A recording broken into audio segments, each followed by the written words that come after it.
So this is a fan Q&A. We had questions sent from all over the world. And I guess we'll start with, how are you feeling? You had a vocal injury recently. Well, I feel a bit like a sort of spooked horse. I'm really jittery. Well, you sounded great nonetheless. Yeah, the voice is working. The brain, I don't know. I'm glad we're going to be talking then for the next 20 minutes. Yes, it's going to be interesting. First question comes from Poland. Dominika Kenderska is her name, and it's a question in regards to the voice. In some interviews you said that you must be careful for your voice and you must be careful what you eat. So what do you eat that's good for your voice?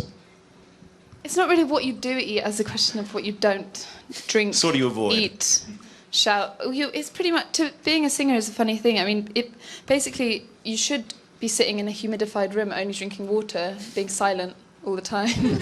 But that is impossible. Yeah. I mean, you know, it's just the usual stuff. It's kind of boring. You just don't drink alcohol, vinegar, don't shout, don't go out. You know, you have to choose. You can't live like that forever. You have to kind of... On tour, I try not to drink and, you know, don't go to big shouty clubs. I'm glad you mentioned don't drink, because that leads me to the next question from Portland, Oregon. Francesca Pagni, tell us a bit about your writing process for both lyrics and composition. I figured let's talk about No Light, No Light, because I hear it was written kind of tipsy, maybe. Not that one, actually. No? Okay. Quite a few of the other ones, but not that one. I'm glad. You're dispelling internet rumors. That's amazing. So this was not written on a tour bus in Amsterdam after a night out? Oh, yeah, it was. It was. But that was the intro. The intro was written years ago. It was at Rob's birthday, actually. And we'd gone to an... Who's Rob? Rob, the guitarist. Oh, there we go. Okay. Who was sitting just there, where you are now. We'd been to an all-night restaurant for Rob's birthday called Midnights in Brussels, which we have never been able to find again. So we think, places. Yeah, we think we might have imagined it, or it might not have been real, or it was like a secret portal that we'll never find again. But, or you know, we just lost the address.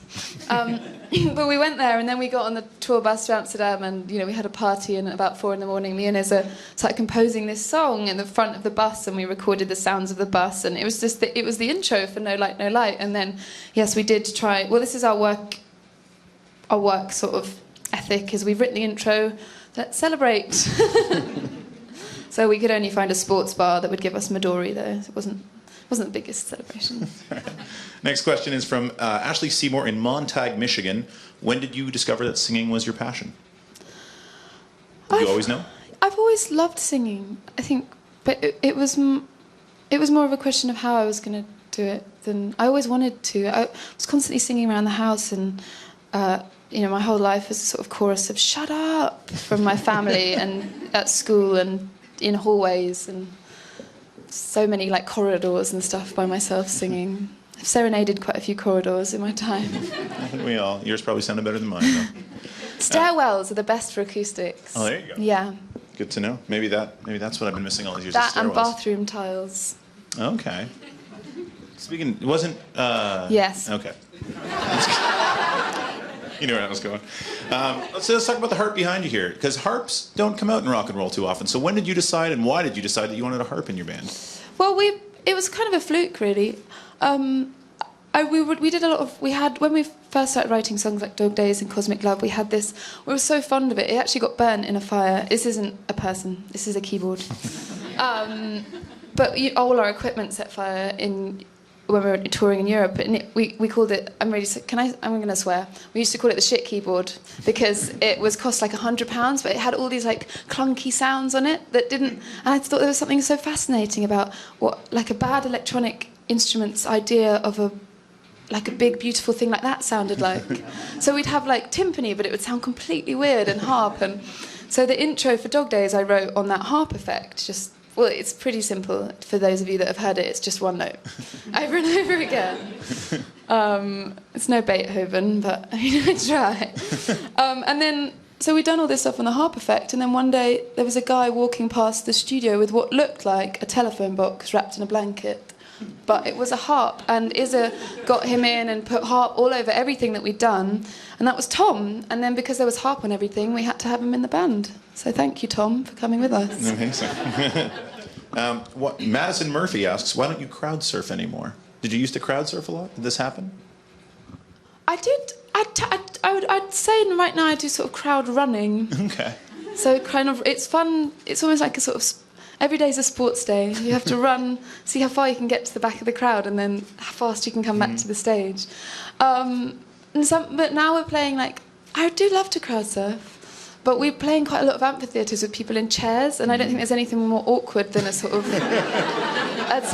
people in chairs and someone trying to crowd surf on them. It's not a good look. It's like going to the library and jumping off a bookshelf. That's awesome. Frederick Montero in Brazil. Look at that one. That's far away from. What song was most difficult to write? Never Let Me Go. How come? It's kind of a funny thing, tricks in the title, really. I couldn't really let it go. It went through so many different changes, and it became like this gigantic sort of sea monster with millions of legs, and there were so many ways that it could go, and it's like trying to fit them all into one. It's like Pandora's box. I was trying to get it all back in, all the different ideas, and then I just had... You lose track of it, and I just couldn't see what it was anymore. It actually took quite... I wasn't even going to put it on the album. And but my sister, my little sister Grace, loved it so much, and she persuaded me to, and she loved the original version, and so she persuaded me to put that on the album. There's another song, because a lot of people ask this one, and the Florence and the Machine Army made me ask this one. Do you ever plan to release the demo of Paper Massacre? Yeah, everyone wants the song for some reason. It's about 5 seconds long. Well, I think they want a full version of it, though. I do like it. I was listening to it. It's quite good. Maybe I'll fix it up for fun. Okay.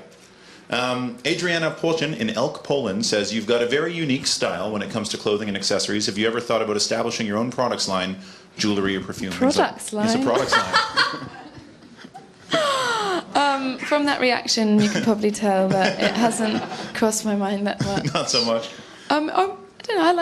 I like clothes. So, there you go.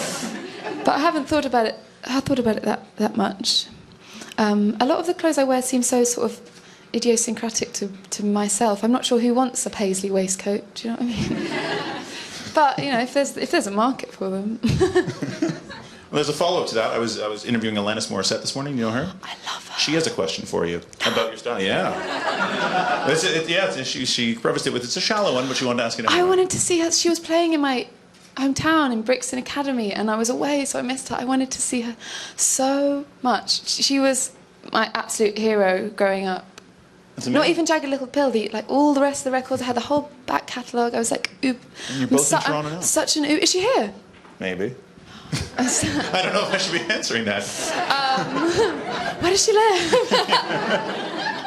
Anyway. No, I was such a total Uber fan, like growing up. So it's exciting that she's asking. Yeah, she's got a question. Okay. Do you shop on your own, or do you have a stylist with you? You have an amazing sense of style. I do a lot of shopping on my own. It's a funny thing, like the areas where we go to find like the antique shops and the vintage stores usually takes you to like kind of a nice part of town as well, so it's a good way to kind of, if you look for the vintage store, it's a good way to kind of scope out a city. I was thinking of even making like a little, we kind of know all the different places now in different cities. I should get a travel guide together or something. But that's for another time, when my product line is out. But yeah, so I do a lot of shopping on my own, and then I have a really lovely stylist called Aldine Johnson who helps get me outfits for the stage and when I have to do big scary things like the Oscars, because I couldn't deal with that by myself. What was that like? Let's talk about that. It was very surreal, but very exciting, and kind of one of those moments where you're offered it and you just think, well, when else might I get an opportunity to go? So I'm going to go. But yeah, it was, you know, there was the big dress and the carpet, and it was kind of, the red carpet was the kind of surreal bit. We didn't actually go in because I was performing, I was backstage a lot. I've seen a lot of the insides of dressing rooms, basically. That's the end? Okay. That was the Oscars. All right. Sarah Hall. I watched it basically on TV from the dressing room, yeah. Underneath the Oscars. Sarah Hall in Queensland, Australia, asks, what are your 3 most important goals for your personal life and your 3 most important goals for your music career? Hello, Mum. Oh, Mum chat. As soon as I walk through the door at home, no matter what time it is, I might have just even come back from lunch, she's just like, eat something and go to sleep. It's 2 in the afternoon. That's quite a big question. I think it's funny when you're on tour, you almost have to... I'm still trying to move out of my mum's house.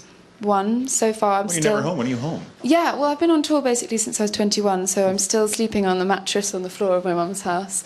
I have found a house and very slowly moved... There's got no furniture in it, but I'm slowly moving into that, so that's a big sort of life step. Absolutely. But on tour, you kind of live very much day to day. You know, you have to kind of... Time is in strange sections. You just have to... Each tour is like a 2-month block that you have to kind of get through. And I don't think I'll really be able to think about that long goals until I kind of reach December and everything calms down. We got to go soon, so we're going to do something called 5 Questions in a second. But there was one question I wanted to get to about a third record, and where is it? Is there anything you would like from the new album to inherit from its predecessors? Have you started thinking about a third record?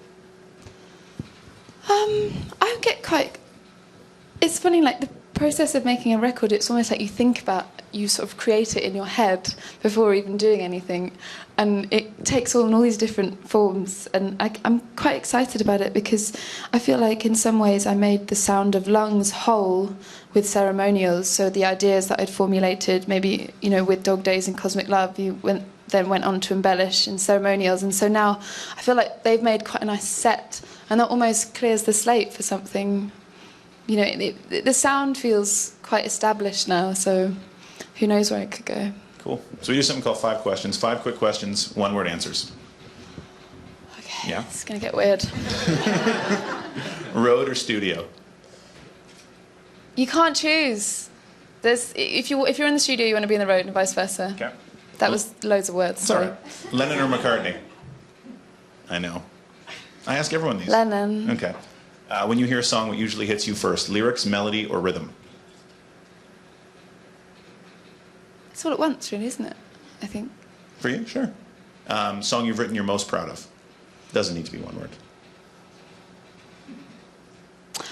I think maybe at the moment, Breath of Life. Cool. And in 1 word, Florence and the Machine. Oh dear. Oh dear, that's a good one. I like that. You gonna go with that? With oh dear? Yeah, might as well. Yeah. Okay, awesome. Well, thank you very much. Florence!